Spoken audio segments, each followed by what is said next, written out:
가끔 방송에 보면은 신부님들이 그러는 경우가 많아요. 이렇게 머리가 떠서 이렇게 강의하는 신부님들이 있더라고요. 그러면은 강의 내용 안 들어와. 뜬 것만 보여, 뜬 것만. 그리고 저는 정말 강의할 때 제일 중요하게 여기는 게 뭐냐면은 바지에 자꾸는 올라갔는지. 이걸 제일 중요하게 여겨요. 왜 제일 중요하게 여기느냐면 만약에 내가 바지에 자꾸가 내려가잖아요. 그럼 여러분들 눈은 여기 와 있어요. 눈은 여기 와 있어. 그리고 머리는 무슨 생각이냐면 저 신부님 바지에 자꾸 내려갔네. 큰일 났네 저. 내 강의 하나도 귀에 안 들어와요. 무슨 얘기냐면은 남 앞에 나설 때 내 자신을 점검하는 일은 아주 중요한 일이에요. 비단 저만 그런 게 아니죠. 여러분들도 마찬가지예요. 여러분들도 남 앞에 나설 때 거울 보세요, 안 보세요? 파마는 잘 유지됐는지, 얼굴에 이 분칠은 잘 곱게 잘 이렇게 잘 퍼져서 발랐는지 보시죠? 제가 2년 전에 어느 기관에 강의를 갔어요. 강의를 갔는데 거기 2년 동안 나를 초대하려고 그러다가 내가 2년 만에 시간이 맞아서 간 곳이에요. 딱 차에서 내리는데 나를 맞이하는 분을 딱 보면서 정말 나를 어마어마하게 기다렸구나 한눈에 딱 알아보겠더라고요. 내가 왜 딱 한눈에 알아봤느냐 하면은 얼굴에 화장을 어마어마하게 했어. 얼굴에 화장을. 이 마스카라를 얼마나 말아 올렸는지 눈이 막 뒤집어지려고 그래. 마스카라를 얼마나 말아 올렸는지. 입술에 루즈를 얼마나 진하게 발랐는지 몰라요. 근데 문제는 입술에 루즈를 이렇게 발랐는데 선을 잘 그렸으면 아무 문제가 없는데 바빴는지 선이 살짝 올라왔어. 이렇게 2시간이었는데 1시 반에 가서 커피 한 잔을 마시는데 30분 동안 대화를 하는데 아무 소리도 안 들리는 거야. 이것만 들리는 거야. 이것만 2년이 지난 지금도 그분 생각을 하면은 아무 생각이 안 나. 이것만 생각이 나. 이것만. 그분은 화장도 열심히 했는데 마지막 뭐를 안 했느냐면은 거울을 안 본 거예요. 자기의 모습을 점검하지 않은 거죠. 근데 더 안타까운 거는 그 사무실에 8명의 동료, 직장 동료들이 있었는데 아무도 지적해 주지 않은 거예요. 누군가 얘기해 줬으면 얼마나 좋아요. 선생님, 루즈 선이 잠깐 벗어났으니까 화장실에 가서 거울 보고 좀 고치고 나오시라고. 그랬다면 이분은 고칠 수 있었을 거예요. 근데 8명 중에 아무도 얘기해 주지 않은 거예요. 우리는 내가 내 자신을 볼 수 없다면 누구라도 내 자신을 봐야 돼? 남이라도 내 자신을 봐야 돼. 남이 나를 고쳐줄 수 있어야 돼요. 여기에 아주 중요한 게 있어요. 우리는 듣는 마음이 있어야 돼요. 왜 그분한테 선생님 선에 루즈가 벗어났어요 라고 왜 얘기해 주지 않았을까요? 말해도 안 들었으니까. 평상시에 여러분들도 인생을 살면서 누가 이렇게 며칠 전에 사당 오동 성당에 강의를 갔는데 이제 강의 가기 전에 성당 앞에서 곱창 순대 이 전골을 먹는데 옆에 애기 아빠들 같아. 중학교 2학년 딸을 둔 애기 아빠들이 딸 얘기를 하는 거예요. 먹으면서 재밌더라고. 얘기를 들어보니까 한 애는 게임 페이스북을 너무 하는 애고 한 애는 집을 하나도 안 나가는 애야. 친구를 아무도 안 만나는 애야. 그러면서 뭐 애를 그렇게 키우면 안 된다 뭐 어쩌고 저쩌고 막 하는데 소주를 거의 4병을 둘이서 먹더라고요. 근데 일어나면서 마지막 한 애기 아빠가 이런 말을 하더라고요.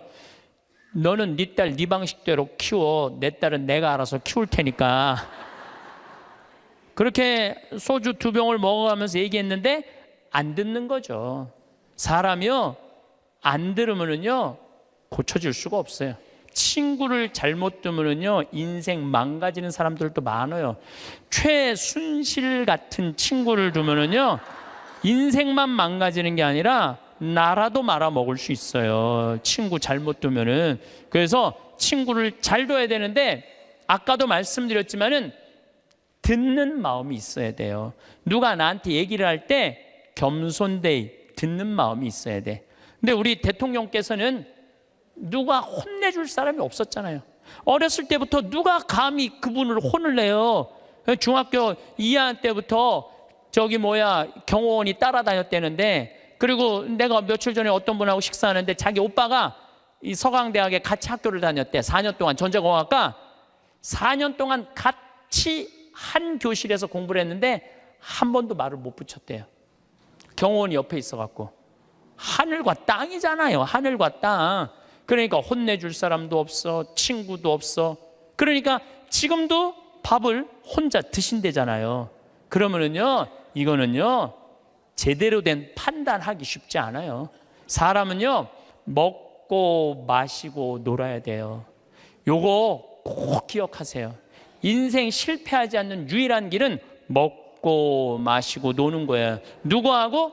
친구랑 먹고 마시고 놀 때 행복할 수 있어요. 신부님 참 팔자 좋은 소리, 뭐 먹고 마시고 돈이 있어야지 먹고 여러분들 꼭 비싼 거 사 먹어야지 먹고 마시고 놀아요. 떡볶이, 지난번에 신당동 떡볶이 우리 5명이 갖고 3만 원 시켜갖고 맛있게 먹었어. 수다 떨면서. 중요한 거는 비싼 걸 먹는 게 아니에요. 아무리 싼 거라도 친구들이랑 어울려져서 먹고 마시고 놀아야죠. 인생 사람 돌아가는 거 알고 서로 눈치도 봐요. 친구들하고 어울려서 놀 때 여러분들 눈치 봐요, 안 봐요? 눈치 봐요. 왜 내가 제 기분 나쁘게 말하면 제가 기분 나쁘면 눈치 봐요. 이런 말은 앞으로 하지 말아야 되겠다. 쟤랑 놀으려면은 누가 또 싫은 소리에 그때 막 신경 주고 싸워. 그럼 나중에 외로워져. 싫은 소리도 참을 줄 알아. 그러면서 사람이 어우러지면서 먹고 마시고 놀 때 사람이 되는 거예요. 근데 아무도 안 만나고 혼자 지내는 사람은 다 외롭게 돼 있어요. 다 이상하게 가게 돼 있어요. 소크라테스는 뭐라고 그랬어요? 너 자신을 알라 그랬죠? 우리가 내가 어떤 사람이냐, 내 모습, 쉽게 말해서 내 꼬라지를 아는 건 중요해요. 내 꼬라지가 어떤지, 내 모습이 어떤지. 그 안데르센이라는 덴마크의 동화 작가가 있어요. 여러분들은 잘 아는 동화를 썼어요. 벌거숭이 임금님이라는 동화. 근데 이게 영어면 뉴클로스야, 새 옷이야. 임금님의 새 옷이라는 동화를 썼는데 이 내용은 이래요. 임금님이 평상시에 옷 입고 자랑하기를 참 좋아하던 임금님이야. 예쁜 옷 입고 자랑하기를 좋아하던 임금님이야. 근데 사기꾼 둘이 임금님한테 가갖고 임금님한테 뭐라 그랬냐면은 우리가 기가 막힌 천을 짤 줄 안다. 근데 이 천은 어떤 신비한 천이냐 하면 바보 눈에는 안 보인다. 바보 눈에는. 그러냐? 임금이 지혜롭다고 생각을 했으니까 좀 돈도 주고 짜봐라. 그래서 이제 짜기 시작했어요. 임금님이 그 기가 막힌 천을 좀 보러 가야지. 근데 얘네들이 막 천을 막 짜는데 둘이서 배틀해서 천을 짜는데 안 보이는 거야. 근데 뭐라고 그랬어요? 누구 눈에는 안 보인다고? 바보 눈에는 안 보인다고 그러잖아. 그러니까 둘이서 막 짜면서 임금님이 천 기가 막히죠. 막 그러니까 임금님이 뭐라고 그래요? 기가 막히다고. 기가 막히다고. 근데 이게 의심이 가는 거야. 그래서 신하들을 불러서 뭐라 그래요? 한번 보라. 근데 신하들도 딱 보더니 눈에 보여 안 보여? 안 보여. 근데 누구 눈에는 안 보여? 바보 눈에는 안 보이잖아요. 바보 신하 되기 싫으니까 뭐라 그래? 임금님 너무너무 멋있다고. 그래갖고 이제 일주일이 지나가고 다 짰다고 입으라고 다 보이지도 않는데 입는 흉내를 다 내고 입었어. 퍼레이드를 하시라고. 퍼레이드를 하는데 온 백성이 그 얘기를 다 알고 있잖아요. 임금님 너무너무 멋있다고. 근데 꼬마의 하나가 우리 임금님 빨개 벗었네. 그래, 빨개 벗었네. 드러난 거죠. 그런데 동화가 여기서 끝났다면 이 동화는 하나도 재미없어요. 근데 이 동화는 끝까지 읽어보면은 어떻게 끝나느냐 하면 임금님은 창피해갖고 왕궁으로 뛰어들어가야 되는데 끝까지 퍼레이드를 해요. 끝까지 퍼레이드를 하고 그 창피를 다 당하고 왕궁에 들어가요. 여러분도 임금이 왜 끝까지 퍼레이드를 했을까요? 중간에 들어가면은 벌거벗은 거 내가 인정하는 거 아니야. 그러니까 니네들 눈에는 안 보여도 내 눈에는 보인다. 그리고 끝까지 한 거예요. 끝까지. 그런데 여러분들 친구들이 너 그거 잘못됐어. 그러면 고쳐야 되는데 어떻게 해? 끝까지 고집피고 가는 사람들이 있죠. 너 그 다단계 너 그거 하면 안 돼. 친구가 분명히 그랬어. 너 다단계 하면 안 돼. 근데 이 다단계 하는 사람이 뭐라 그래? 나 이거 성공할 거야. 너 몰라서 그렇지. 내가 이걸로 돈 벌을 거야. 끝까지 가. 언제까지? 완전히 말아먹을 때까지. 그 자기 꼬라지를 모르는 거죠. 그래서 소크라테스가 뭐라 그러는 거예요? 너 자신을 알라고 얘기를 하는 거. 너 자신을 알라고. 여러분들 이런 분들이 있어요. 나는 딱 보면 알아. 딱 보면 뭘 알아 알기는. 여러분들 딱 보면 알아요? 사람도 난 한눈에 딱 보면 알아. 여러분들 정말로 한눈에 딱 보면 알아요? 나는 그거 불가능하다고 생각해요. 어떻게 나 세상 돌아가는 거 딱 보면 알아. 나는 이 사람은요 자기 꼬라지를 모르는 사람이에요. 자기 주제를 모르는 사람이에요. 그 공부 많이 하고 생각 깊은 공자님도 내가 삶도 다 이해 못하는데 어떻게 죽음을 알겠느냐, 죽음 이후에 대해서 이야기하겠느냐. 저나 여러분들이나 너무너무 우리가 모르는 게 많아요. 저는 가끔 나 이런 하느님이라면 안 믿어. 이런 하느님이라면 나 성당 안 나가. 이런 하느님이라면 나 종교 안 가질 거야. 그리고 아주 웃기지도 않는 걸로 하느님을 평가하는 사람들이 많아요. 하느님이 온 우주의 하느님인데, 정말로 삼라 만상을 주관하시는 하느님인데 지가 딱 보면 알아? 하느님에 대해서? 이게 이미 겸손에서 벗어난 거예요. 하느님에 대해서 어떻게 딱 보면 알아? 이렇게 한 가지로.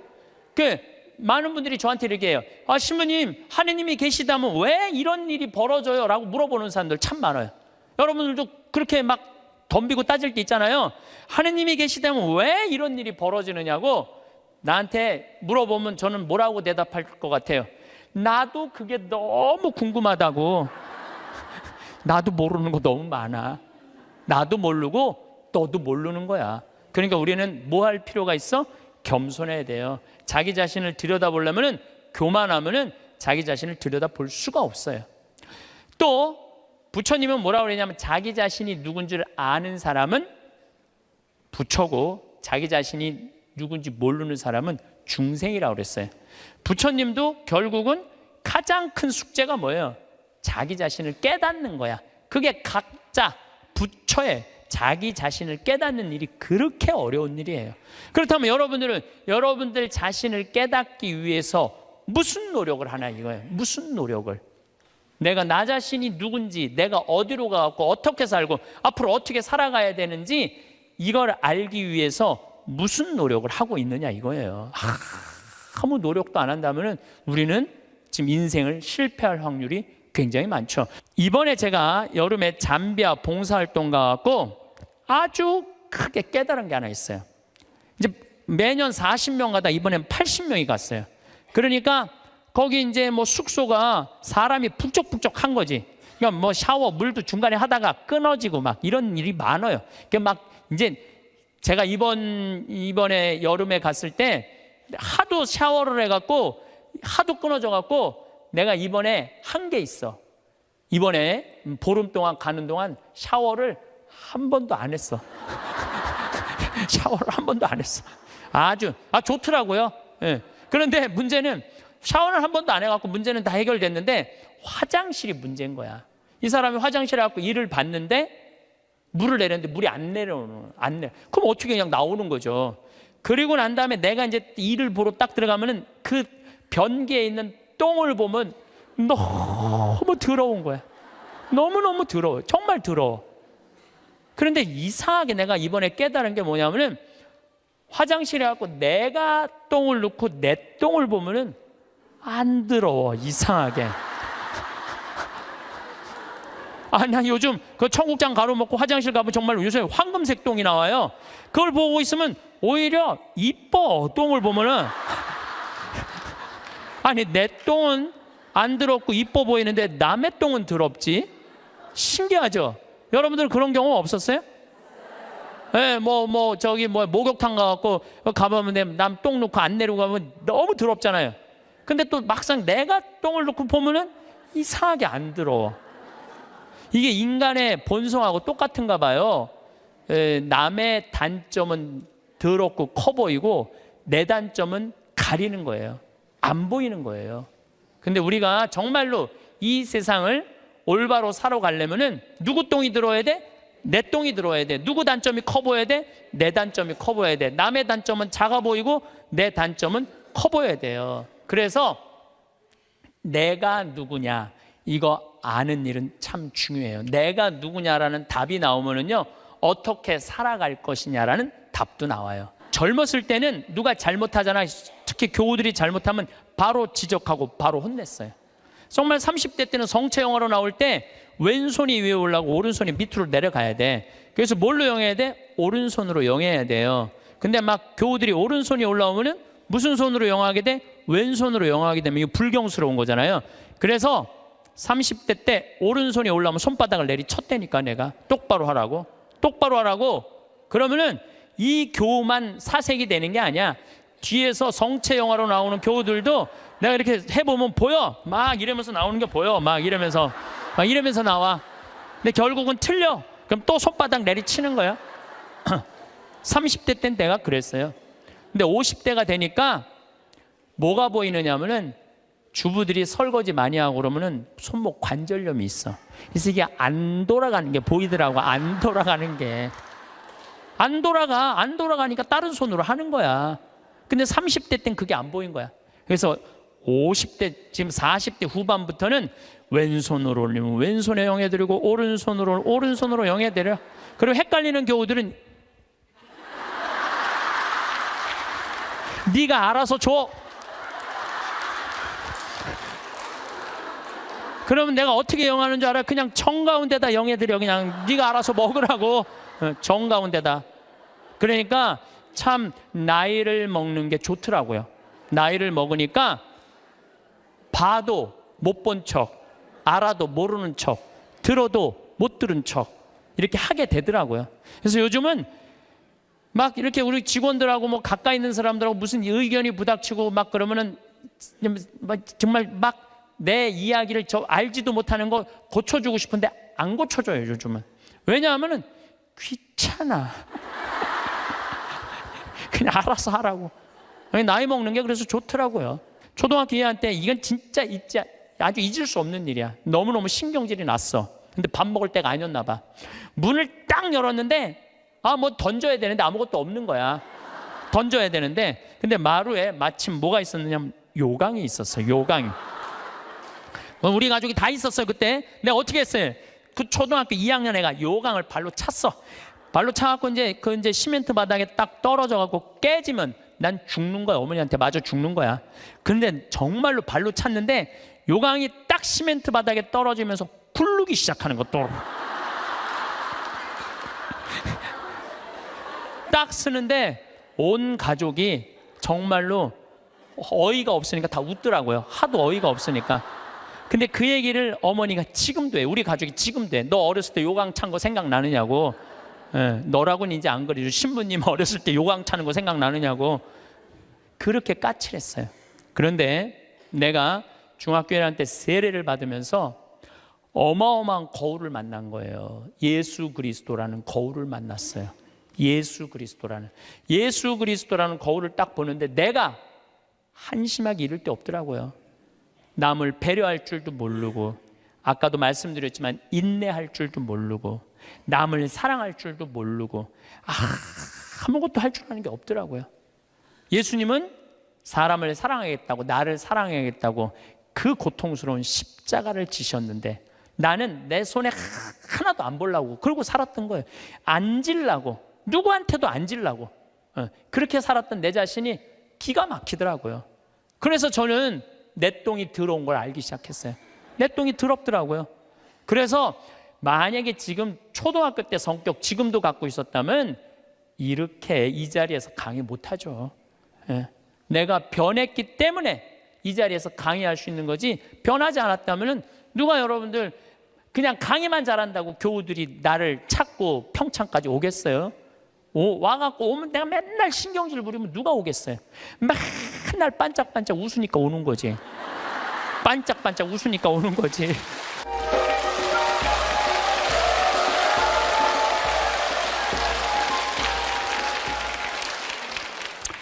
저는 강의를 할 때 꼭 거울을 봅니다.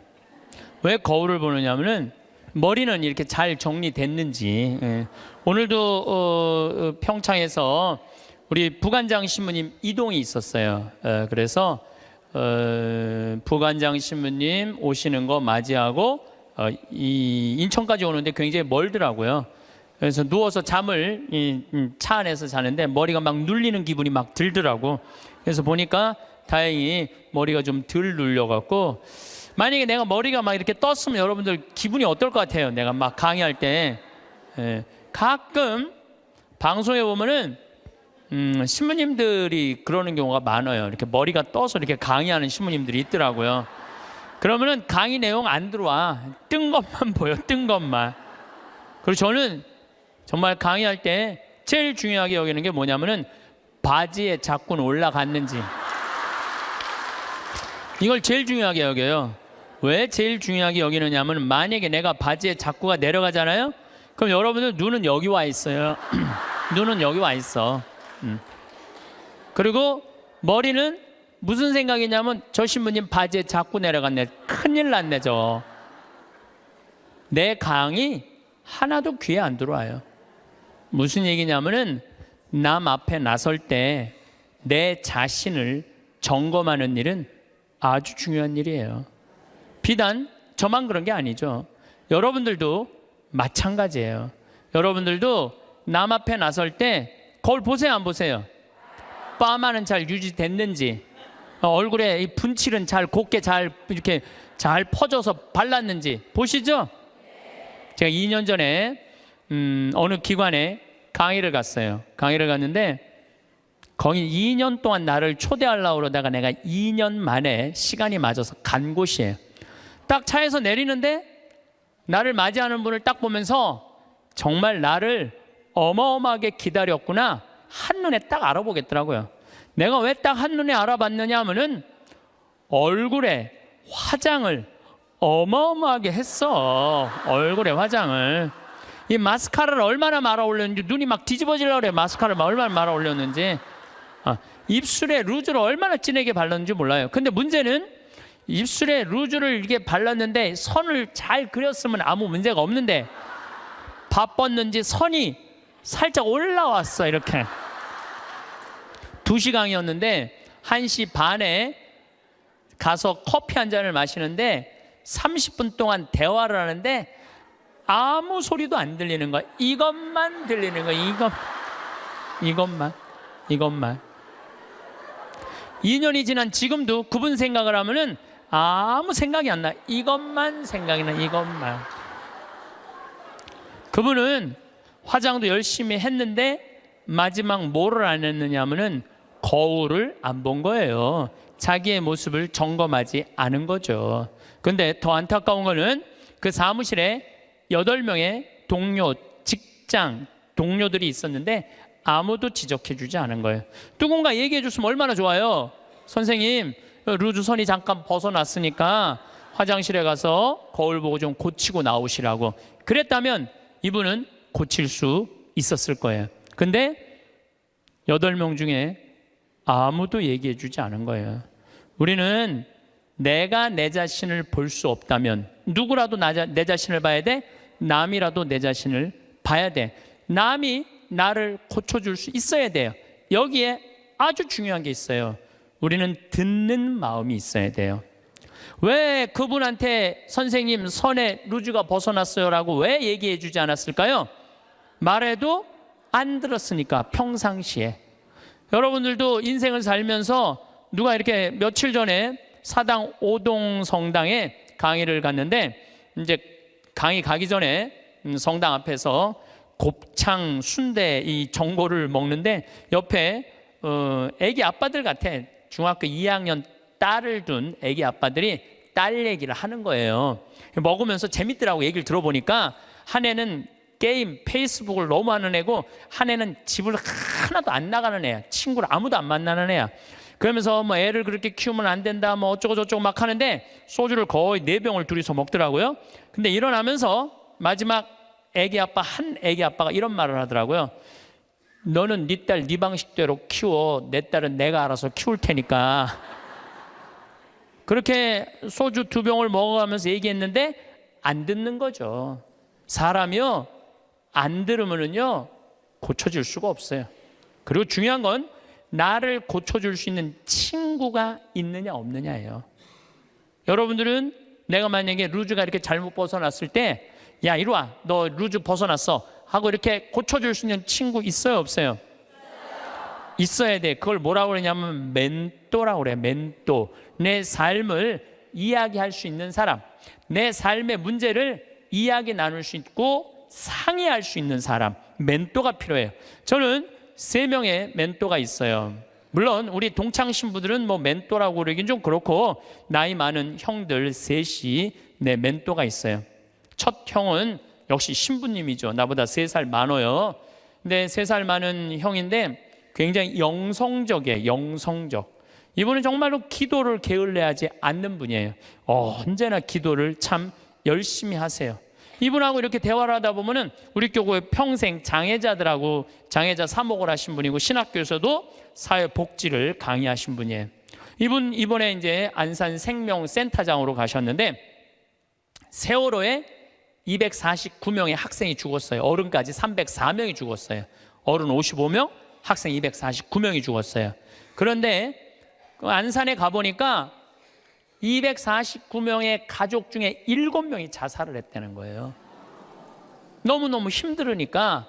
그러니까 이분이 하는 얘기가 뭐냐면은 그 한 사람이라도 살리는 게 사제가 할 일이라는 거예요. 그래서 이분하고 만나면은 그냥 저절로 영성적이 돼요. 대화를 하고 나면은 내가 피정한 기분이 들어.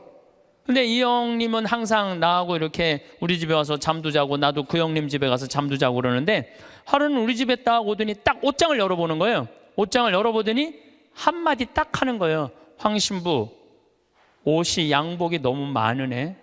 예수님 이걸 원할까? 근데 한 대 맞은 기분이 드는 거예요. 왜냐면 나는 뭐 봄, 여름, 가을, 겨울 1년 365일 강의를 하니까 양복이 봄에 뭐 몇 벌, 여름에 몇 벌, 겨울에 몇 벌, 이렇게 한 10벌이 넘었어요. 그런데 많다고 나한테 혼을 내더라고요.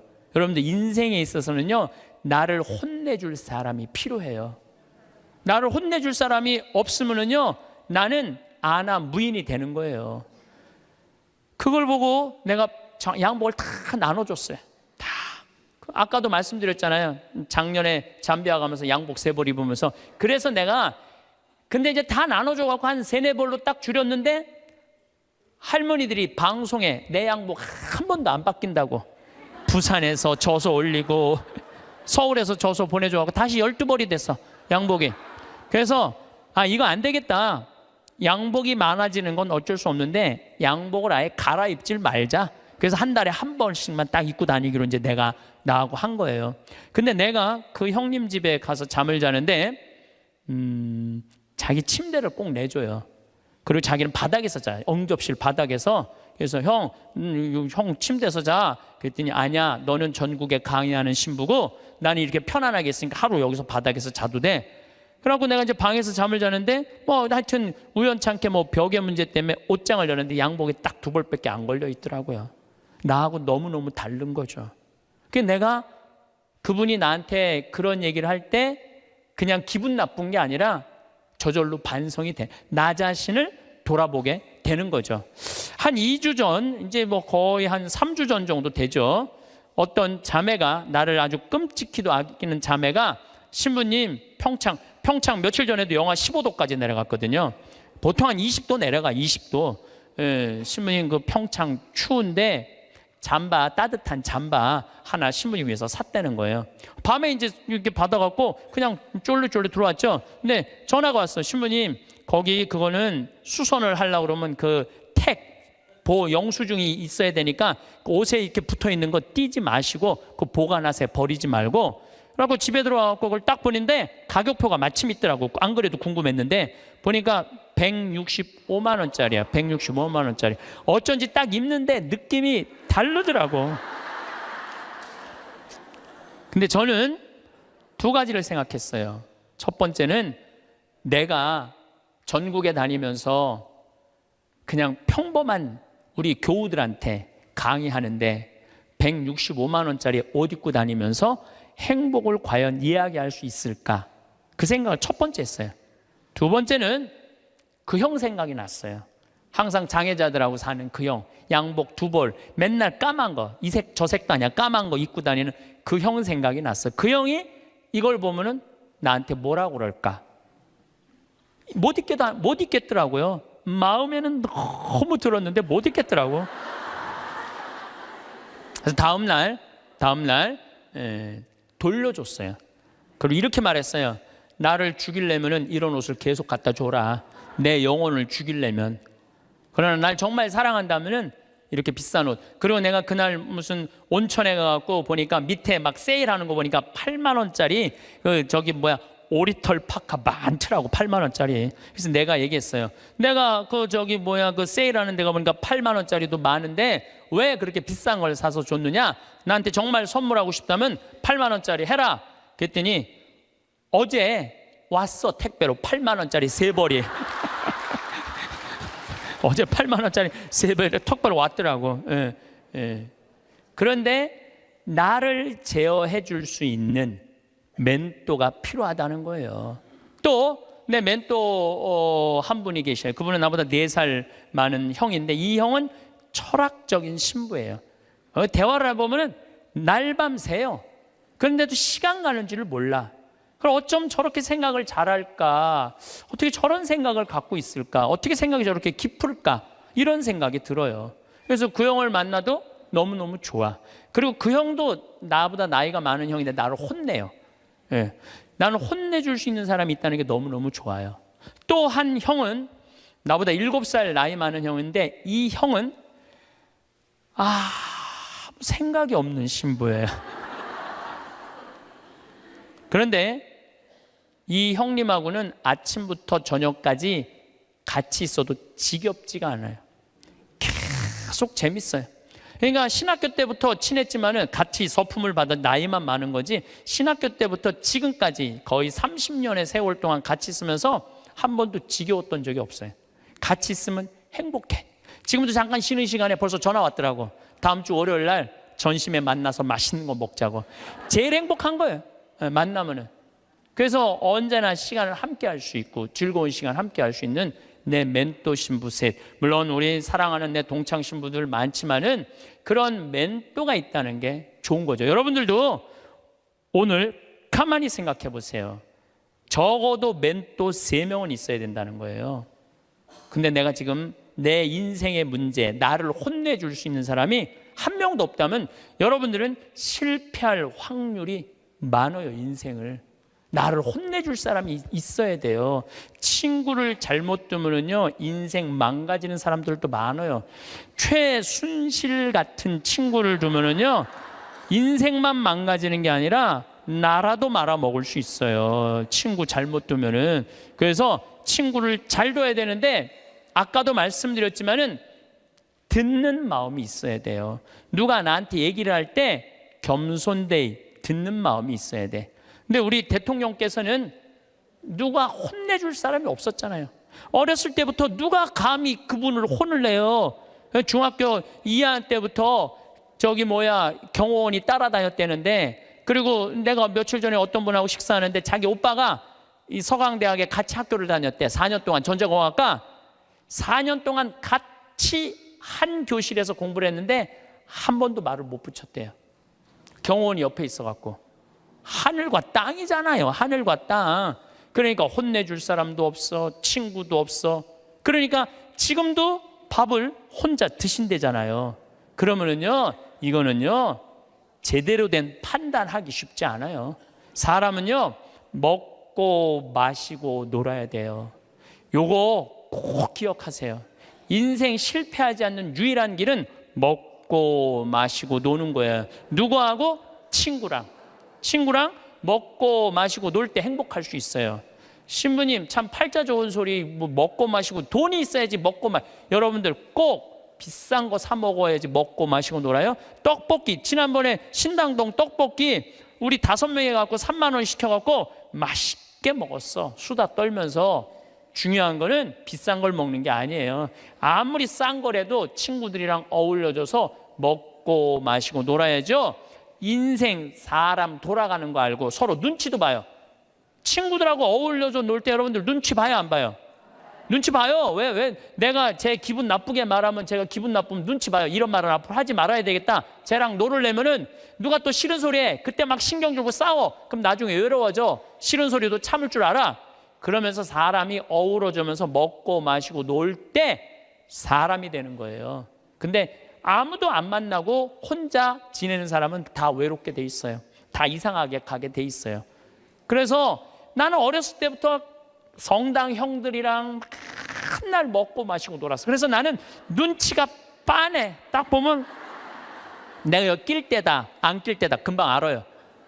근데 중학교 2학년 때부터 경호원 옆에 평생 있었던 우리 대통령께서는 눈치 볼 일이 없잖아요.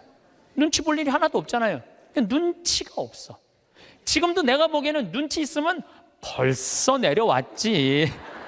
눈치가 없어. 상황 파악이 안 되는 거죠. 그래서 여러분들 친구가 아주 중요한 거예요. 소크라테스는 뭐라고 그랬어요? 너 자신을 알라고 그랬죠. 우리가 내가 어떤 사람이냐, 내 모습, 쉽게 말해서 내 꼬라지를 아는 건 중요해요. 내 꼬라지가 어떤지, 내 모습이 어떤지. 그 안데르센이라는 덴마크의 동화 작가가 있어요. 여러분들은 잘 아는 동화를 썼어요. 벌거숭이 임금님이라는 동화. 근데 이게 영어면 뉴클로스야, 새 옷이야. 임금님의 새 옷이라는 동화를 썼는데 이 내용은 이래요. 임금님이 평상시에 옷 입고 자랑하기를 참 좋아하던 임금님이야. 예쁜 옷 입고 자랑하기를 좋아하던 임금님이야. 근데 사기꾼 둘이 임금님한테 가갖고 임금님한테 뭐라고 그랬냐면은 우리가 기가 막힌 천을 짤 줄 안다. 근데 이 천은 어떤 신비한 천이냐 하면 바보 눈에는 안 보인다. 바보 눈에는. 그러냐? 임금이 지혜롭다고 생각을 했으니까 좀 돈도 주고 짜봐라. 그래서 이제 짜기 시작했어요. 임금님이 그 기가 막힌 천을 좀 보러 가야지. 근데 얘네들이 막 천을 막 짜는데 둘이서 배틀해서 천을 짜는데 안 보이는 거야. 근데 뭐라고 그랬어요? 누구 눈에는 안 보인다고? 바보 눈에는 안 보인다 그러잖아. 그러니까 둘이서 막 짜면서 임금님이 천 기가 막히죠. 막 그러니까 임금님이 뭐라 그래요? 기가 막히다고. 기가 막히다고. 근데 이게 의심이 가는 거야. 그래서 신하들을 불러서 뭐라 그래요? 한번 보라. 근데 신하들도 딱 보더니 눈에 보여 안 보여? 안 보여. 근데 누구 눈에는 안 보여? 바보 눈에는 안 보잖아요. 바보 신하 되기 싫으니까 뭐라 그래? 임금님 너무너무 멋있다고. 그래갖고 이제 일주일이 지나갖고 다 짰다고 입으라고 다 보이지도 않는데 입는 흉내를 다 내갖고 입었어. 퍼레이드를 하시라고. 퍼레이드를 하는데 온 백성이 그 얘기를 다 알고 있잖아요. 임금님 너무너무 멋있다고. 근데 꼬마의 하나가 우리 임금님 빨개 벗었네. 그래, 빨개 벗었네. 드러난 거죠. 그런데 동화가 여기서 끝났다면 이 동화는 하나도 재미없어요. 근데 이 동화는 끝까지 읽어보면은 어떻게 끝나느냐 하면 임금님은 창피해갖고 왕궁으로 뛰어들어가야 되는데 끝까지 퍼레이드를 해요. 끝까지 퍼레이드를 하고 그 창피를 다 당하고 왕궁에 들어가요. 여러분도 임금이 왜 끝까지 퍼레이드를 했을까요? 중간에 들어가면은 벌거벗은 거 내가 인정하는 거 아니야. 그러니까 니네들 눈에는 안 보여도 내 눈에는 보인다. 그리고 끝까지 한 거예요. 끝까지. 그런데 여러분들 친구들이 너 그거 잘못됐어. 그러면 고쳐야 되는데 어떻게 해? 끝까지 고집피고 가는 사람들이 있죠. 너 그 다단계 너 그거 하면 안 돼. 친구가 분명히 그랬어. 너 다단계 하면 안 돼. 근데 이 다단계 하는 사람은 뭐라 그래? 나 이거 성공할 거야. 너 몰라서 그렇지. 내가 이걸로 돈 벌을 거야. 끝까지 가. 언제까지? 완전히 말아먹을 때까지. 그게 자기 꼬라지를 모르는 거죠. 그래서 소크라테스가 뭐라고 그러는 거예요? 너 자신을 알라고 얘기를 하는 거예요. 너 자신을 알라고. 공자님은 제자들이 이렇게 말합니다. 임금님, 죽음 이후에 대해서 좀 알려주십시오. 그러니까 공자님이 뭐라고 그래요? 나는 이 삶도 다 알지 못하는데 내가 어떻게 죽음 이후에 대해서 말하겠느냐. 굉장히 겸손한 얘기죠. 여러분들 이런 분들이 있어요. 나는 딱 보면 알아.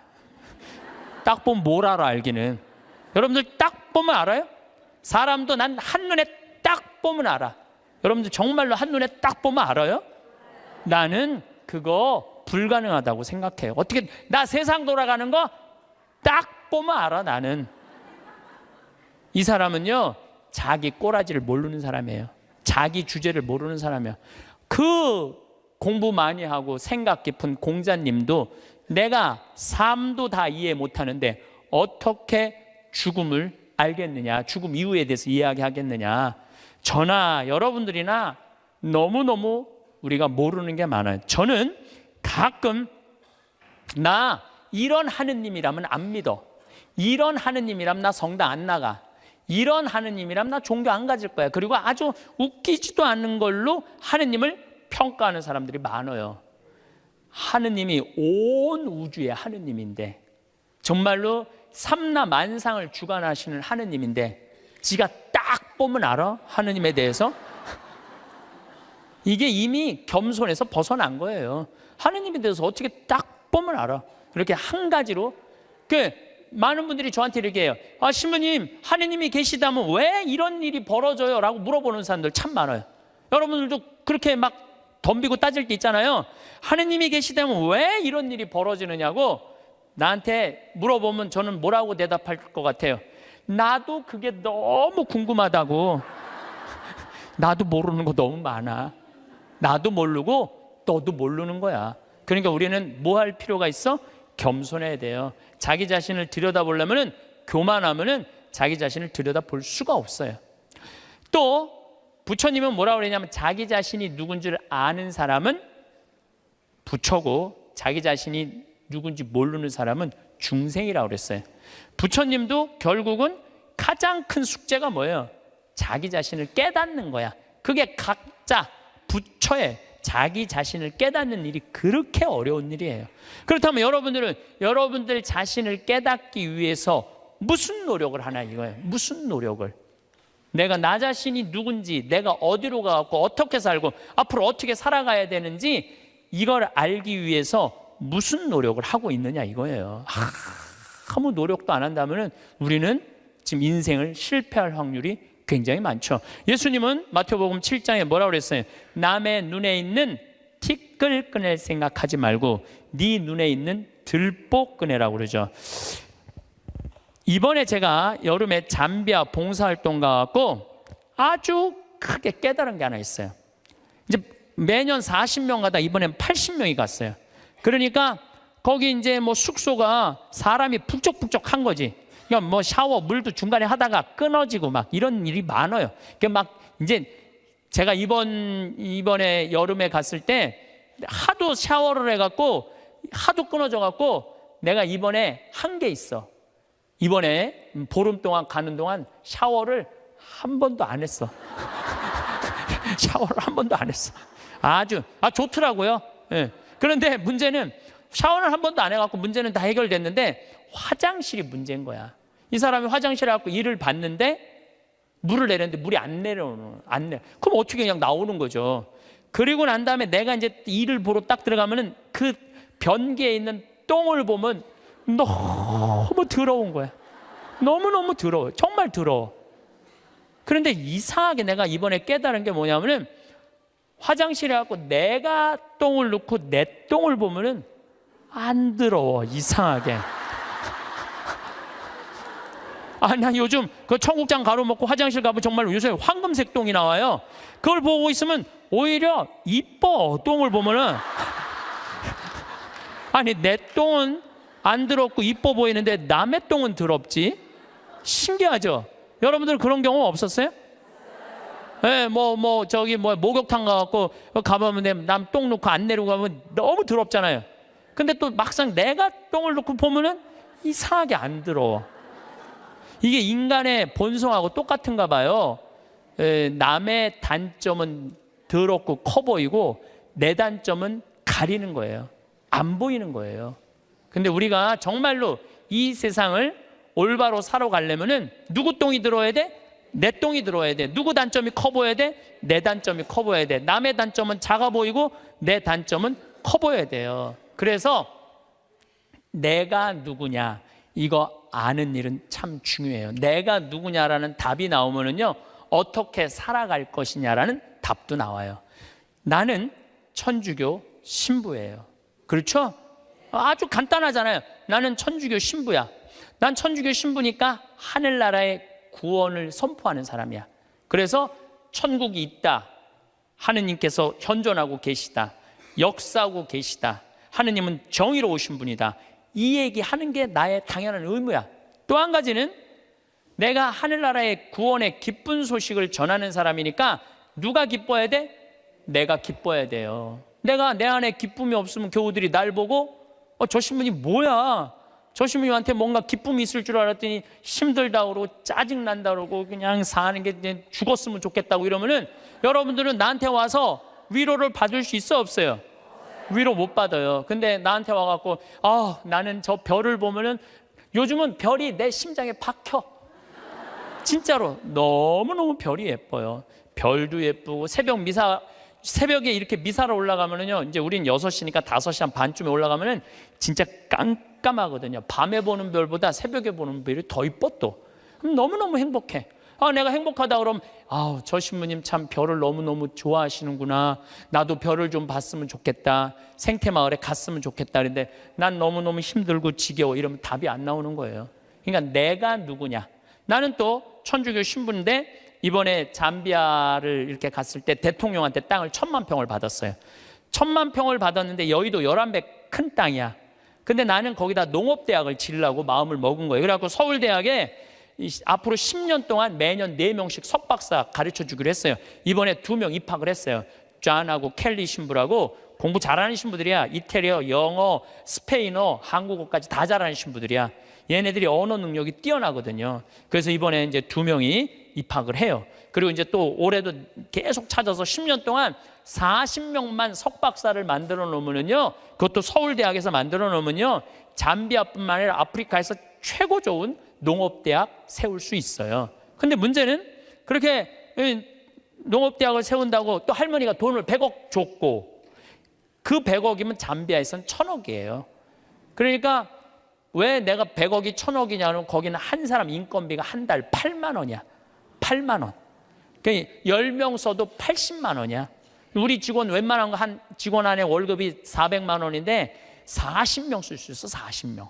그러니까 100억이면 잠비아에 1000억이야. 그래서 난 농업대학 생각을 하고 있는데 은돌라 교구라고, 잠비아는 그 교구는 신자가 100만 명이에요. 100만 명. 잠비아는 신학생이 480명인데 신학교가 없어요. 기숙사가 없어. 신학교는 있는데 그래갖고 제대로 교육이 안 돼 있어.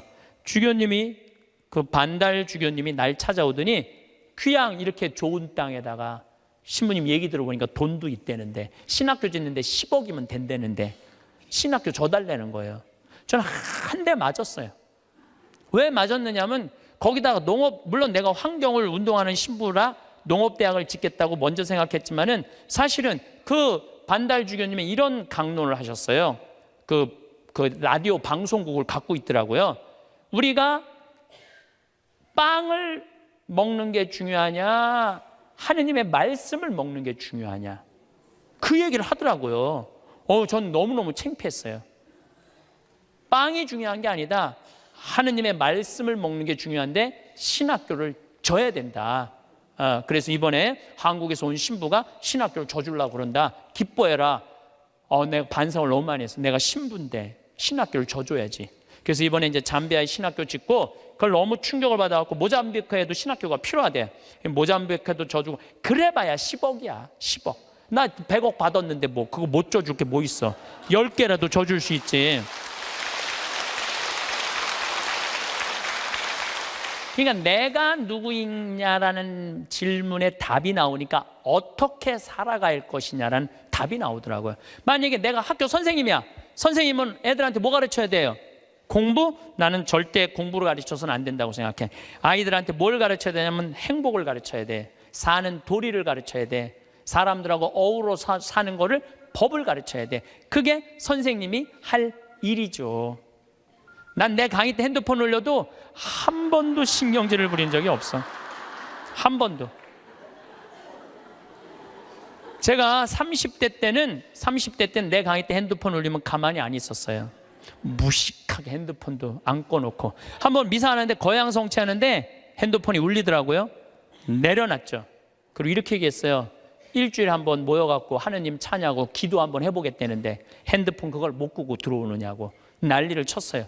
그랬더니 미사 끝나고 자매 하나가 나한테 와서 신부님 죄송하다는 거예요. 왜 죄송하냐 그랬더니 우리 남편 핸드폰 소리였다는 거 아까. 그럼 남편 핸드폰이면 남편이 발이 없냐 손이 없냐 입이 없냐, 왜 남편이 와서 사과 안 하고 당신이 와서 사과하냐 그랬더니 그 자매 하는 말이 우리 남편은 청각 장애자라는 거예요. 그러니까 듣지를 못하는 거야. 말도 못하는 거지. 근데 이거를 진동으로 놨는데 풀린 거야.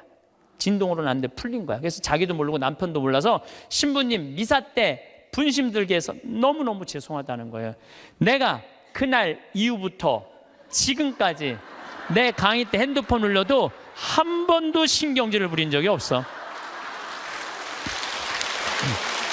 그리고 내가 나이가 50이 넘어 보니까 50이 넘으니까 진짜 핸드폰이 울려도 네 바지에서 울리는지 내 바지에서 울리는지도 모르겠더라고. 한 4, 5년 전에 춘천 수무숲이라는 성당에 강의 갔어요. 수무숲이라는 성당에 강의 갔는데 막 강의 시작하는데 핸드폰이 막 울리더라고요. 그래서 내가 얘기했죠. 나는 내 강의 때 핸드폰 울려도 한 번도 신경질 부린 적이 없다고. 그런데도 계속 핸드폰이 울리더라고. 근데 기분이 이상해. 보니까 내 바지에서 울리는 거야. 내 바지에서. 그래서 나이를 먹는다는 게 참 좋더라고요. 젊었을 때는 누가 잘못하잖아. 특히 교우들이 잘못하면 바로 지적하고 바로 혼냈어요. 정말 30대 때는 성체 영화로 나올 때 왼손이 위에 올라가고 오른손이 밑으로 내려가야 돼. 그래서 뭘로 영해야 돼? 오른손으로 영해야 돼요. 근데 막 교우들이 오른손이 올라오면은 무슨 손으로 영하게 돼? 왼손으로 영하게 되면 이거 불경스러운 거잖아요. 그래서 30대 때 오른손이 올라오면 손바닥을 내리쳤다니까. 내가 똑바로 하라고. 그러면은 이 교우만 사색이 되는 게 아니야. 뒤에서 성체 영화로 나오는 교우들도 내가 이렇게 해보면 보여. 막 이러면서 나오는 게 보여. 막 이러면서 나와. 근데 결국은 틀려. 그럼 또 손바닥 내리치는 거야. 30대 때는 내가 그랬어요. 근데 50대가 되니까 뭐가 보이느냐면은 주부들이 설거지 많이 하고 그러면은 손목 관절염이 있어. 그래서 이게 안 돌아가는 게 보이더라고. 안 돌아가니까 다른 손으로 하는 거야. 근데 30대 땐 그게 안 보인 거야. 그래서 50대, 지금 40대 후반부터는 왼손으로 올리면 왼손에 영해드리고 오른손으로 영해드려. 그리고 헷갈리는 교우들은 네가 알아서 줘. 그러면 내가 어떻게 영하는 줄 알아? 그냥 정가운데다 영해드려. 그냥 네가 알아서 먹으라고. 정가운데다. 그러니까 참 나이를 먹는 게 좋더라고요. 나이를 먹으니까 봐도 못 본 척, 알아도 모르는 척, 들어도 못 들은 척 이렇게 하게 되더라고요. 그래서 요즘은 막 이렇게 우리 직원들하고 뭐 가까이 있는 사람들하고 무슨 의견이 부닥치고 막 그러면은 정말 막 내 이야기를 알지도 못하는 거 고쳐주고 싶은데 안 고쳐줘요. 요즘은. 왜냐하면은 귀찮아. 그냥 알아서 하라고. 나이 먹는 게 그래서 좋더라고요. 예. 어쨌거나 내가 신부다. 그럼 어떻게 살아야 되는 게 나와. 내가 학교 선생님이다. 어떻게 살아야 되는 게 나와. 내가 경찰이다. 나 요즘 대한민국 경찰들 너무 마음에 들어요. 왜냐하면 촛불 시위 100만 명 모였을 때 물론 위에서 명령이 떨어지면 어떻게 할 수 없겠지만 최대한 국민을 보호하려고 그러잖아요. 여러분들 100만 명이 모이는데 지금 8차까지 나와 있는데 한 번도 폭력 없이 이렇게 하는 건요, 이건 기적이야. 기적. 정말로 대단한 거예요. 그 사람들이 모이면 으쌰으쌰 하고 막 미국 애들 조금만 모이면요 깨고 난리도 아니에요. 유럽도 마찬가지. 이거는 상상도 못할 수 있는 일이야. 경찰은 뭐 하는 사람들이야? 나쁜 사람 붙잡고 국민들 보호하는 거 아니야. 내가 만약에 재판관이야. 그럼 옳고 그름을 판단해 주는 사람이 재판관 아니에요. 그러면은 재판관이 뭐 이 상황 할 거 없이 정의로우면은 옳고 그름을 판단해 줄 줄 아는 사람이 재판관이야. 내가 누구냐라는 답이 나오면은요, 행동하는 건 하나도 어렵지 않아요. 만약에 내가 대통령이야, 그러면은요, 이건 진짜 많이 물어봐야 돼요. 내가 대통령이라면 5천만 명의 생명을 쥐고 있는 거야. 저는 요즘 이렇게 방송을 보면서 제일 안타까운 건 뭐냐 하면, 지금 수출 안 돼, 국민들 뭐 1,500조 빚 있어, 깡통 전세 나와, 가게 막 무너져, 정말로 너무너무 힘들어요. 지금 온 똑똑한 사람들이 모여갖고 이 난관을 어떻게 극복해 나가야 되느냐, 이거 머리 맞대고 회의하기도 바쁜데, 내가 안 받았다, 나는 안 그랬다, 난 보톡스 안 맞았다, 이걸로 온 나라가 한 달 아니고 2달 아니고 6달을 이거 앞으로도 이럴 거 생각하면요, 막 억장이 무너져요. 억장이 참 답답해요. 만약에 내가 대통령인데 애들이 지금 어른까지 300명이 지금 빠져 죽어, 그러면 머리할 시간이 어디 있어요? 머리할 시간이 어디 있어요? 이거 말아 올릴 시간이 어디 있어? 지금 모자 쓰고 빨리 나가야지. 이게 왜 그러느냐면 내가 누구냐를 묻지 않기 때문에 그래. 내가 누구냐. 여러분들도 마찬가지예요. 내가 누구냐를 물어야 돼. 그래서 저는 중학교 1학년 때 세례를 받았어요. 14살 때. 세례 받기 전에 나는 어땠느냐, 반장 부반장 해봤던 적이 없어요. 나는 반장 부반장. 그리고 우리는 한 반이 70명이었는데 줄반장도 중요한 자리였어요. 줄반장도 해봤던 적이 없어. 나는 우등상 한번 타봤던 적 없는 사람이에요. 예. 그리고 성격은 진짜 지랄 맞았어요. 까칠한 거 뭐 말할 것도 없고. 그래서 만약에 내가 밥을 먹다가 신경질이 나잖아요. 난 숟가락 그냥 던졌어요. 숟가락 젓가락. 밥그릇도 많이 던졌어요. 밥그릇도. 그래서 어머니가 그 밥풀, 누나가 밥풀 이렇게 주워 담았던 거 생각나. 일단 던지고 숟가락 밥그릇 던지면 일단은 그거 다 하고 나면 나는 안 죽을 만큼 두들겨 맞았어요. 안 죽을 만큼. 예. 어떨 땐 상도 들러 엎었어요. 상도. 어렸을 때 내 기억나. 신경질 나면은 하고 싶은 대로 다 했어. 초등학교 2학년 때 이건 진짜 아주 잊을 수 없는 일이야. 너무너무 신경질이 났어. 근데 밥 먹을 때가 아니었나 봐. 문을 딱 열었는데 뭐 던져야 되는데 아무것도 없는 거야. 던져야 되는데, 근데 마루에 마침 뭐가 있었느냐면 요강이 있었어. 요강이. 우리 가족이 다 있었어요. 그때 내가 어떻게 했어요? 그 초등학교 2학년 애가 요강을 발로 찼어. 발로 차갖고 이제 시멘트 바닥에 딱 떨어져갖고 깨지면 난 죽는 거야. 어머니한테 맞아 죽는 거야. 그런데 정말로 발로 찼는데 요강이 딱 시멘트 바닥에 떨어지면서 굴르기 시작하는 것도. 딱 쓰는데 온 가족이 정말로 어이가 없으니까 다 웃더라고요. 하도 어이가 없으니까. 근데 그 얘기를 어머니가 지금도 해. 우리 가족이 지금도 해. 너 어렸을 때 요강 찬 거 생각나느냐고. 예, 너라고는 이제 안 그래도 신부님 어렸을 때 요강 차는 거 생각나느냐고. 그렇게 까칠했어요. 그런데 내가 중학교 1학년 때 세례를 받으면서 어마어마한 거울을 만난 거예요. 예수 그리스도라는 거울을 만났어요. 예수 그리스도라는 거울을 딱 보는데 내가 한심하게 이를 데 없더라고요. 남을 배려할 줄도 모르고, 아까도 말씀드렸지만 인내할 줄도 모르고, 남을 사랑할 줄도 모르고, 아무것도 할 줄 아는 게 없더라고요. 예수님은 사람을 사랑하겠다고, 나를 사랑하겠다고 그 고통스러운 십자가를 지셨는데 나는 내 손에 하나도 안 보려고 그러고 살았던 거예요. 안 질라고, 누구한테도 안 질라고. 그렇게 살았던 내 자신이 기가 막히더라고요. 그래서 저는 내 똥이 더러운 걸 알기 시작했어요. 내 똥이 더럽더라고요. 그래서 만약에 지금 초등학교 때 성격 지금도 갖고 있었다면 이렇게 이 자리에서 강의 못하죠. 내가 변했기 때문에 이 자리에서 강의할 수 있는 거지, 변하지 않았다면 누가 여러분들 그냥 강의만 잘한다고 교우들이 나를 찾고 평창까지 오겠어요? 와갖고 오면 내가 맨날 신경질 부리면 누가 오겠어요? 맨날 반짝반짝 웃으니까 오는 거지. 반짝반짝 웃으니까 오는 거지.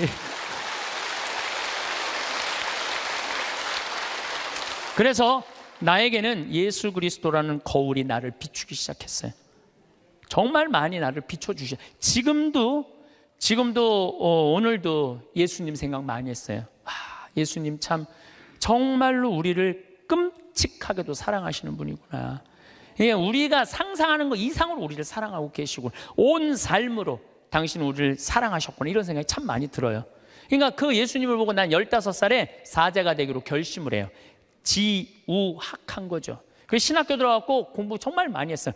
많은 분들이 저한테 신부님 어쩌면 모르는 게 없어요, 모르는 거 많아요. 그런데 내가 그래도 많이 아는 이유 중에 하나가 책을 1000권 이상 읽은 것 같아요. 신학교 때 지우학해갖고 공부한 거죠.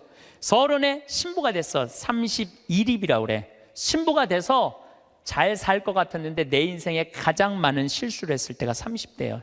핸드폰은 신경질 부리고 성체면 손바닥 내리치고, 사람 만나도 정말 사람으로 못 만나고, 저 사람 나한테, 부자들 특히 그때는 부자 좋아했어. 30대 때는. 왜? 저 사람이 날 좀 도와줬으면 좋겠다. 근데 참 이제는 이제 그런 일은 절대 없어요. 30대 때 부자들이 나한테 와서 이런 얘기 참 많이 했어. 신부님 저거 땅 팔리면은 내가 정말로 신부님 밀어줄게요. 그래서 같이 밥도 먹고 어디 여행도 같이 가는데 왜 이렇게 땅이 안 팔려?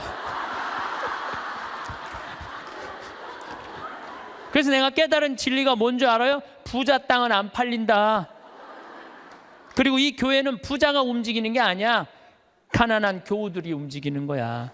그게 40대 돼서 교우들의, 가난한 교우들이 이 교회를 유지하는 걸 40대 돼서 알았어요. 30대 때는 몰랐어. 40부록이라고 그래. 40. 유혹이 없는 나이야, 40이면은. 그래서 내가 40에 정말로 이제 욕심이 없어진 나이가 40이에요. 50이 지천명이야. 지천명이라는 건 뭐냐면 하느님의 뜻을 아는 나이야. 여러분들 49까지는 세상에 관심이 많았다면 50부터는 어디에 관심 많아야 돼? 하늘나라에 관심 많아야 돼. 여기 있는 분들은 다 이제 세상은 끝났어. 세상 공부는. 세상 공부 끝난 거야. 이제 무슨 공부해야 돼? 하늘나라 공부해야 돼. 62순이라고 그래. 60이면은 귀가 편안한 나이야. 누가 내 욕을 해도 화가 나지 말아야 돼. 또 화가 나지 않은 것뿐만 아니라 이 세상 이해 못 되는 게 없어야 돼. 다 이해가 돼야 돼. 그 정도로 여러분들은 공부를 많이 해야 된다는 얘기예요. 근데 지금 이해되니, 난 저게 이해가 안 되네. 그럼 나이를 헛먹기 시작하는 거예요. 이해가 돼야 돼. 70 종심소욕 불육이라고 그래. 70에 마음 가는 대로 따르면은 법에 어긋남이 없어야 돼. 그러니까 70 먹은 할머니들은 하느님이 하는 행동하고 똑같아야 돼. 할머니가 하는 행동이. 근데 70 먹은 할머니들 그냥 잔치집에 가고 부친 게 맛있다고 그냥 꼬쟁이에 그냥 싸갖고. 늙으려면은 곱게 늙어야 돼요. 늙으려면은. 그래서 나는 과연 어느 단계냐 잘 생각해야 돼요. 나는 공부를 할 생각을 갖고 있고 뜻을 세웠고 이제는 욕심이 없고 하늘의 뜻을 알고 정말 이해 안 되는 게 없고 내가 하는 행동이 하느님이 하는 행동 똑같은가, 이런 단계에 내가 지금 가고 있는가 잘 돌아봐야 돼. 그러려면 뭐 해야 되느냐면 공부하셔야 돼요. 여기 60대신 분들 앞으로 60년 더 살아요. 남은 60년 사람답게 살고 곱게 늙어가려면 어떻게 해야 돼? 공부해야 돼요. 사실은 오늘 이 강의는 평화방송에 6시간 녹화해놨어요. 그런데 또 영성에 한 게 아주 엑기스만 내가 지금 한 거야. 요거 듣고 평화방송에 또 6시간 강의 들으면은 여러분들은 아마 자신을 어떻게 깨웠느냐. 그래서 내 시리즈가 죽음 껴안기, 삶 껴안기, 자신 껴안기예요. 잘 죽으려면 잘 살아야 돼. 잘 살으려면 누구한테 잘해줘야 돼? 나한테 잘해줘야 돼. 그래서 아까도 말씀드렸지만 여러분들 마음 안에 구유 다 준비됐어요? 예수님이 탄생할 구유 다 준비됐어? 그러면 이 예수님 이번 성탄에 마음 안에 탄생하기를 바라겠습니다. 요새 유튜브를 보면 내면보다 외모가 더 중요하다고 말하는 영상이 많이 보입니다. 하지만 이는 사실이 아닙니다. 당연한 얘기지만 내면도 나이가 들수록 굉장히 중요합니다. 물론 외모를 가꿈으로써 내면의 자존감을 올릴 수 있는 것도 사실이지만 이와 반대로 내면을 잘 가꿔야 그것이 외모뿐 아니라 내 남은 노후에도 긍정적인 영향을 미치게 될 것입니다.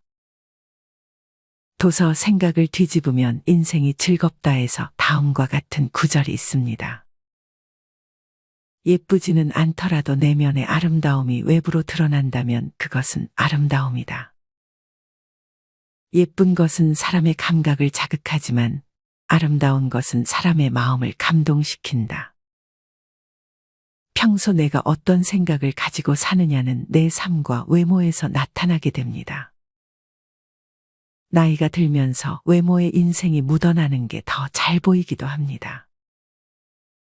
물론 경제적인 안정과 건강도 우리의 삶과 외모에 도움을 주지만 이 밖에 사고방식이 유연하고 인생을 즐길 줄 알며 호기심을 잃지 않는 사람들이 나이가 들어도 얼굴이 좋아지는 경우가 많습니다. 오늘은 이와 관련하여 나이 들어 외모가 좋아진다는 말을 자주 듣는 사람들의 특징 4가지에 대해 알려드리겠습니다. 첫째는 원하는 것을 포기할 줄 아는 것입니다. 인생을 오래 사신 분들은 한결같이 나이 들어 마음이 편한 것이 천국이라고 말하곤 합니다. 하지만 아직도 가지지 못한 것을 불행하게 느끼고 남과 비교하는 삶을 사는 분들이 많습니다. 이런 분들은 남들이 보기에는 굉장히 많이 가진 것처럼 보이고 부러움의 대상이 되기도 하지만 본인 스스로가 만족하지 못하며 투덜대는 삶을 보내기도 합니다. 많은 분들이 경험을 통해 알겠지만 사람은 하나를 가지면 다른 하나를 또 가지고 싶어 합니다. 월급이 올랐음에도 더 많이 오르기를 원하고 차나 명품을 이미 가졌음에도 더 좋은 차와 더 많은 명품을 욕망하기도 합니다. 이는 물질적인 것에 그치지 않고 인간관계에서도 그대로 나타납니다. 내 자식을 그대로 인정해 주는 것이 아닌 소유물로 생각하여 내가 원하는 대로 자식을 만들려는 욕심을 버리지 못하는 부모님들도 많이 있습니다. 물론 원하는 것을 포기하지 않아야 할 때도 있습니다. 그것은 배움입니다.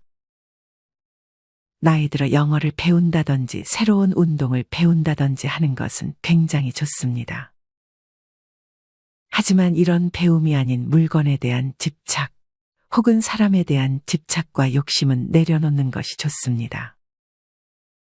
아무리 훌륭한 호텔이라도 며칠 안가 편한 내 집보다는 불편한 것이 당연합니다.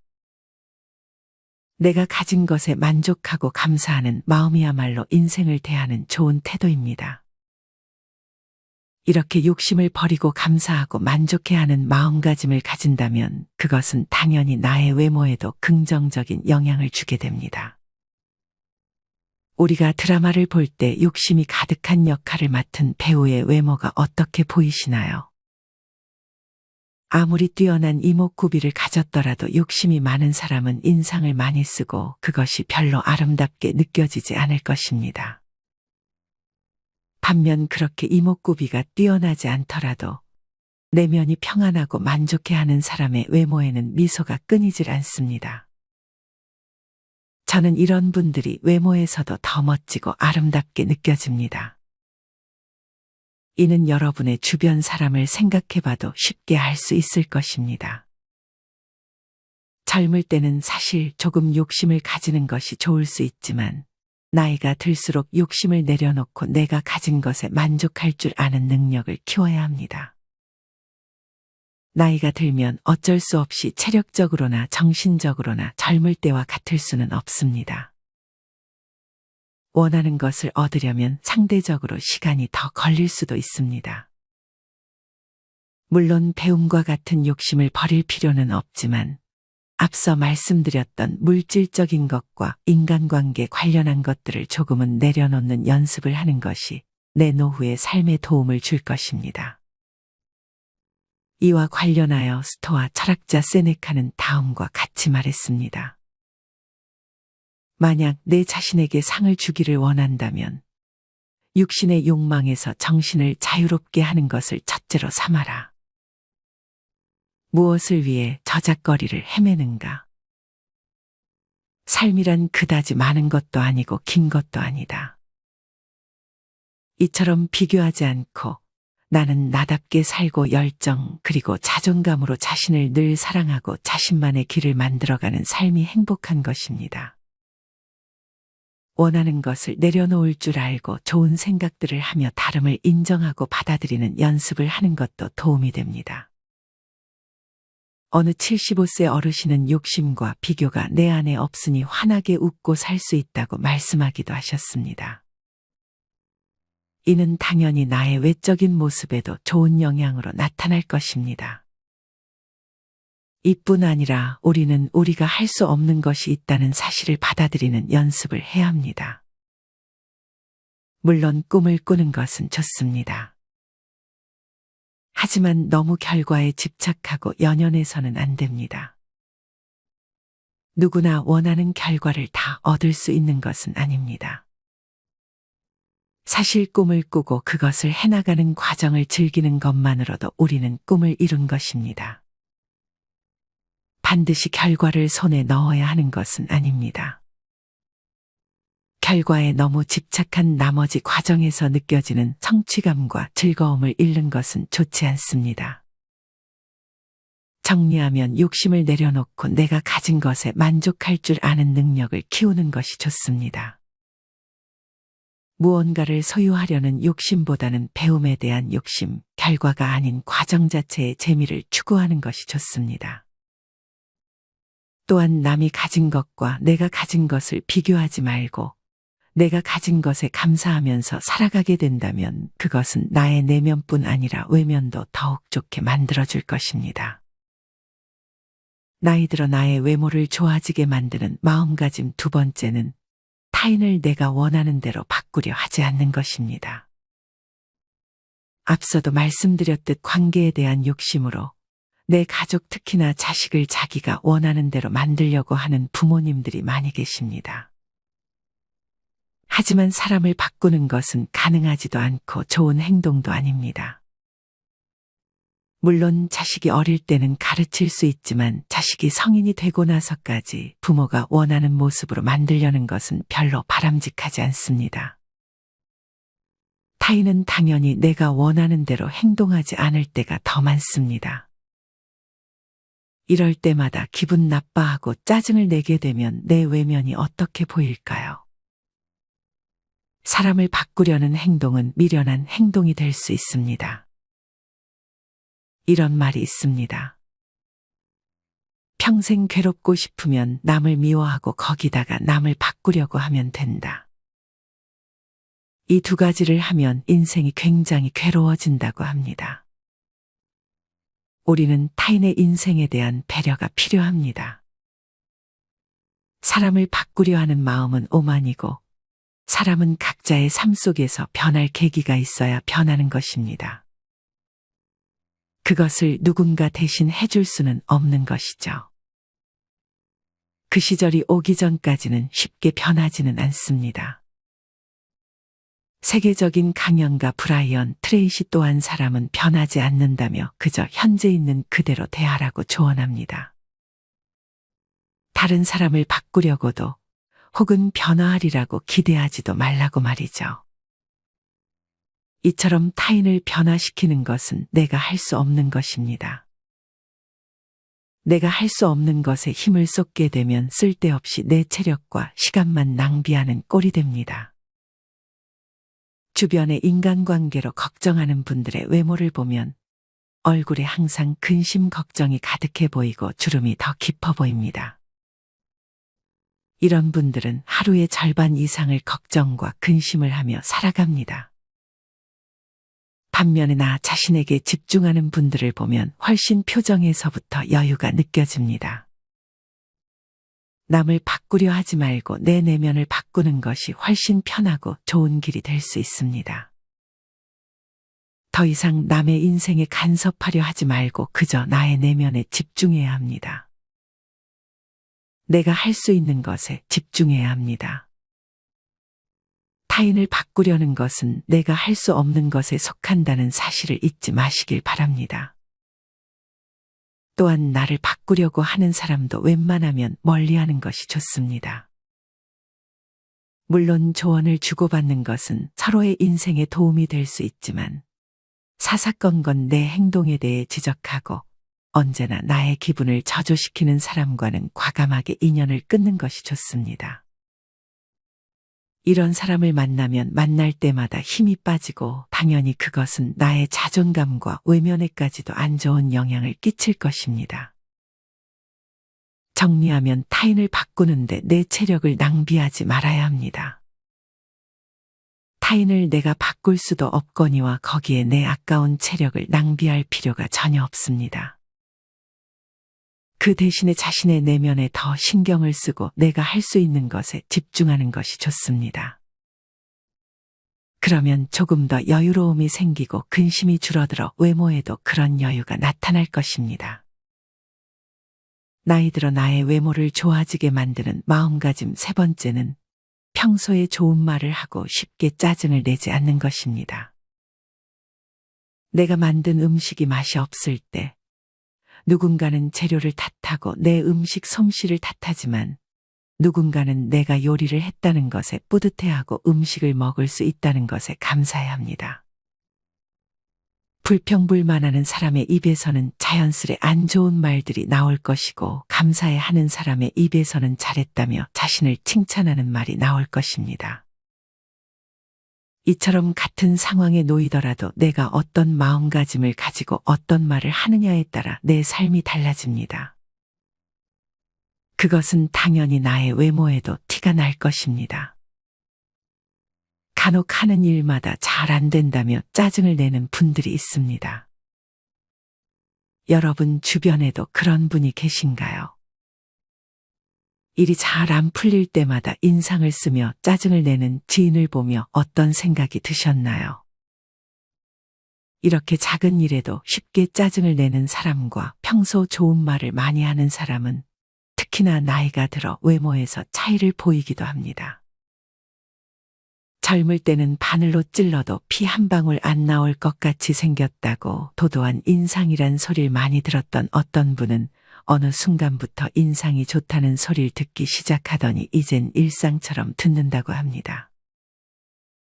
이분은 예전에는 인생을 완벽하게만 살려 하고 그게 틀어지면 쉽게 짜증내는 성격에다 친한 사람들이 아니면 웃지도 않고 낯을 많이 가리는 차가운 인상이었다고 합니다. 하지만 조금은 내려놓고 짜증내는 성격을 고쳤더니 지금은 늘 미소를 띠거나 웃는 얼굴을 해서 주변에서도 그게 많이 느껴지나 봅니다. 나이 들수록 나도 모르게 자꾸 사람들을 만나면 눈에서 레이저를 쏘고 바라보고 있는 나 자신을 발견할 때가 있습니다. 특히나 내가 마음에 들어하지 않는 행동을 상대방이 하고 있으면 더욱 쉽게 예민해지기도 합니다. 물론 예전에 비슷한 상처를 받거나 안 좋은 경험이 있어서 예민하고 공격적으로 행동하게 되는 경우도 있습니다. 당연히 이 부분은 이해가 갑니다. 예전에 겪었던 나쁜 경험과 비슷한 경험을 하게 되면 우리는 먼저 방어 태세를 갖추게 될 것입니다. 하지만 우리는 우리가 상처를 받았다는 이유로 우리가 얼마나 타인에게 공격적으로 행동했는지를 한 번쯤은 돌아볼 필요가 있습니다. 결국 공격적인 마음가짐과 예민한 태도는 나에게 도움이 되지 않는다는 사실을 알아야 합니다. 물론 무례한 사람에게는 공격적인 태도를 한 번쯤은 보여줄 필요가 있습니다. 이런 경우가 아닌 이상 우리는 혼자 있을 때 혹은 타인과 어울리는 상황에서 쉽게 예민해지는 것을 경계할 필요가 있습니다. 좋은 말 습관을 가진 사람은 다음과 같은 말을 자주 사용합니다. 첫째는 안 좋은 상황임에도 다른 방법이 있을 것이다라고 말하는 것입니다. 예를 들어 음식을 잘못 만들었을 때, 어떻게 처리해야 될지 모르는 일이 닥쳤을 때 누군가는 그냥 바로 포기해버리려고 하지만 좋은 말 습관을 가지는 사람들은 이것저것 시도해보면서 일을 실제로 해결하는 상황이 많습니다. 두 번째는 힘든 순간은 지나갈 거라고 믿고 실제로 이렇게 말하는 것입니다. 진짜 힘들고 바쁠 때 지금 좀 고생하고 있다가 맛있는 저녁을 먹을 거야. 이것만 얼른 마무리하고 영화 보며 푹 쉴 거야 와 같은 생각으로 힘든 시간들을 견뎌냅니다. 마지막 셋째는 이 정도로 끝나서 다행이야라고 말하는 것입니다. 안 좋은 상황이 나에게 발생해도 이 정도에서 끝난 게 어디야? 라며 더 최악의 상황이 생기지 않은 것에 감사합니다. 여러분은 이런 말습관을 가진 사람이 어때 보이나요? 나도 저렇게 되고 싶다는 생각이 드시나요? 보기 싫게 느껴지거나 가식적이게 느껴지시는 분들이 계실지도 모르겠습니다. 하지만 저는 배우고 싶다는 생각이 더 크게 듭니다. 이런 말습관은 쉬워 보이지만 결코 쉽지 않습니다. 이런 말습관은 곧 스스로의 품격과도 연관이 깊습니다. 품격은 그냥 만들어지는 것이 아닙니다. 나이가 들어갈수록 소통하는 말과 예의 있는 태도, 진심 어린 마음이 삶 속에 녹아 있어야 품위 있게 느껴지는 것이고 그것이 겉모습에서도 나타나게 돼 있습니다. 정리하면 사소한 것에 쉽게 짜증을 내고 불평하는 것은 나에게 도움이 되지 않습니다. 아직 긍정적인 말 습관을 일상생활에서 사용해보지 않으신 분들은 짜증나는 상황이 생길 때 한 번만이라도 긍정적인 말 습관을 사용해보셨으면 좋겠습니다. 이런 말이 어떨 때는 잘 나올 것이고 어떨 때는 다시 짜증을 내기도 할 것입니다. 그러나 포기하지 않고 말 습관을 조금씩 천천히 바꿔나간다면 그 효과에 매우 놀랄 것입니다. 나이 들어 나의 외모를 좋아지게 만드는 마음가짐 네 번째는 나이에 연연하지 않는 것입니다. 이 마음가짐은 젊을 때는 크게 티가 안 나지만 나이가 들수록 차이가 확연히 드러나게 됩니다. 누군가는 나이 들었으니 배움을 굳이 하지 않으려고 하는 반면 누군가는 나이 그런 거 생각 안 하고 어렸을 때 해보지 못한 것들을 많이 시도합니다. 앞서도 얘기했듯 배움에 대한 욕심은 좋은 것이라 생각합니다. 간혹 70대 할머니가 60대 할머니를 보며 한창이네 라고 말합니다.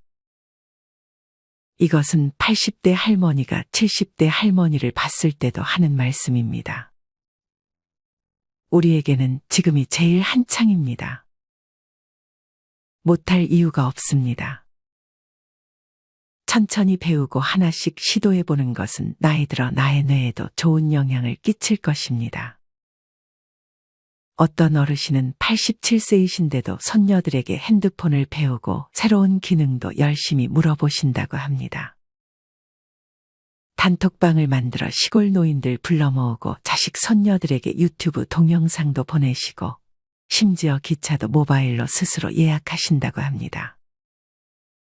이뿐 아니라 50대인데 대학을 입학한다든지 어려운 시험에 공부해서 합격을 하고 경제를 공부한다든지 나이가 들었어도 끊임없이 배우는 분들이 상당히 많습니다. 어떤 분들은 시를 쓰고 어떤 분들은 영어 공부도 하며 나이가 들어갈수록 배워야 할 게 점점 더 많아진다고 말하곤 합니다.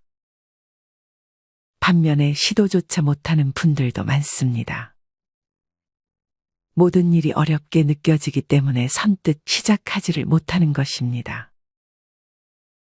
사실 어려워 보이는 일도 생각해보면 그렇게 어려운 일이 아닙니다. 너무 잘할 수 있을까에 집착하는 것보다 실행하는 과정을 즐기는 태도가 좋은 것 같습니다. 큰 일도 작은 일로 쪼개서 작은 것이라도 해보는 것이 좋습니다. 한번 해보면 생각보다 별거 아니라는 마음이 들 것입니다. 무언가를 배우는데 나이는 없는 것 같습니다. 우리는 죽을 때까지 배움을 멈추지 말아야 합니다. 배움을 멈추면 더 빨리 늙게 될 수 있습니다. 죽기 전까지 배움에 대한 설렘으로 살고 싶지 않으신가요? 저는 무언가를 배우는 것이 아직까지 매우 설렙니다. 늦은 나이란 없습니다. 지금이 제일 빠른 날입니다. 그러니 무언가 배움에 망설임을 가지고 있었던 분들은 얼른 작은 것이라도 실천해 보셨으면 좋겠습니다. 당연히 배움을 가까이 하는 분들은 눈이 초롱초롱하게 보이고 더 젊게 느껴질 수밖에 없습니다. 그저 하루하루 시간을 보내는 분들보다 매일 배우며 성장하는 분들이 표정에서부터 자신감이 더 느껴지는 것도 사실입니다. 여러분은 어떤 걸 배우고 싶으신가요? 그것은 운동이 될 수 있고 예술 활동이 될 수도 있습니다. 야외에서 하는 활동이 될 수도 있고 뜨개질 글쓰기와 같이 집에서도 충분히 할 수 있는 것들이 있습니다.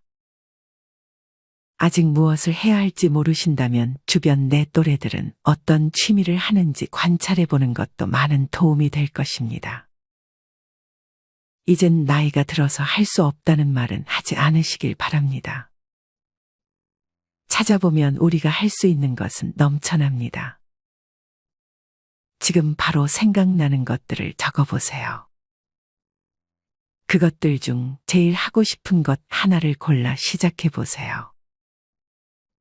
그 누구의 눈치도 보지 말고 오로지 나 자신을 위해 시도해보세요. 그러면 내 노후의 삶의 질이 훨씬 더 올라갈 것이고 내 외모에서도 자신감이 나타날 것입니다. 오늘은 나이가 들어도 외모가 좋아지는 사람들의 특징 4가지에 대해 알려드렸습니다. 첫째는 물건 혹은 사람에 대한 욕심을 포기할 줄 아는 것. 둘째는 타인을 바꾸려 하지 않는 것. 셋째는 평소에 좋은 말 습관을 유지하는 것. 마지막 4번째는 나이에 연연하지 않고 배움을 멈추지 않는 것입니다.